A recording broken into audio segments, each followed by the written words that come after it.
അതിൻ്റെ ഗൗരവത്തിൽ കാണാൻ കഴിയുന്നില്ല എന്നതാണ് ഈ പ്രസ്താവനയിലൂടെ ബോധ്യപ്പെടുന്നത്.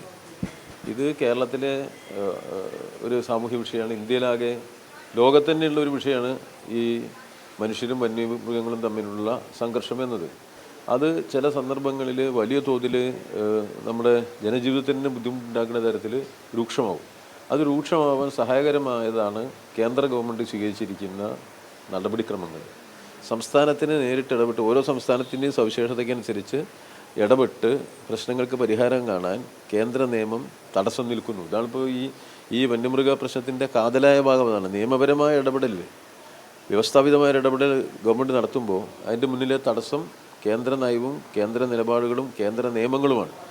സ്വാഭാവികമായും ദുരിതമനുഭവിക്കുന്ന ജനങ്ങളുടെ മുന്നിൽ ചെന്നിട്ട് നിയമമാണ് ഇതിൻ്റെ പരിമിതി എന്ന് പറയാൻ നമുക്ക് പറ്റില്ലല്ലോ, ജനങ്ങൾ അനുഭവിക്കില്ലേ. അപ്പോൾ അത്തരമൊരു സന്ദർഭത്തിൽ പ്രായോഗികമായ ഇടപെടലുകളാണ് കേരളത്തിലെ ഗവൺമെൻറ് നടത്തിക്കൊണ്ടിരിക്കുന്നത്. അതിൽ ഇപ്പോൾ വളരെ ക്ഷുദ്രജീവികളെ സംബന്ധിച്ചിടത്തോളം ഉള്ള കാര്യത്തിൽ ഗവൺമെൻറ് ഒരു തീരുമാനമെടുത്തു. ഈ പന്നിയൊക്കെ ആയിട്ട് ബന്ധപ്പെട്ട കാര്യത്തിൽ അത് ഈ പ്രശ്നത്തിന് ലഘൂകരിക്കാൻ സഹായകരമാണ്. ഇനിയും കൂടുതൽ സ്റ്റെപ്പുകൾ എടുക്കേണ്ടതുണ്ട്. അപകടകാരിയായ വന്യമൃഗങ്ങളെ നേരിടാൻ സാധിക്കുന്ന തരത്തിൽ നമുക്ക് മുന്നോട്ട് കൊണ്ടുപോകണം.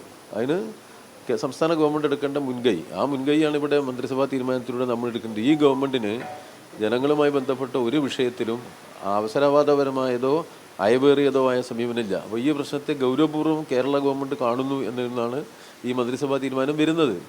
അത് കോൺഗ്രസിനെ പോലെ ലോകാവസാനം വരെ അവസരവാദമുള്ള ഒരിക്കലും ശരിയായ നിലപാടുകളില്ലാത്ത ഒരു പ്രസ്ഥാനത്തിന് ഇങ്ങനെ പ്രതികരിക്കാൻ പറ്റുള്ളൂ. ഇതിനു മുമ്പുള്ള KPCC പ്രസിഡന്റുമാരെ പോലെ തന്നെ അപക്വമതിയാണ് ഇപ്പോൾ വന്ന KPCC പ്രസിഡന്റുമെന്ന് തെളിയിക്കുന്നൊരു പ്രസ്താവന അദ്ദേഹം നടത്തിയെന്ന് നമ്മൾ കണ്ടാൽ മതി.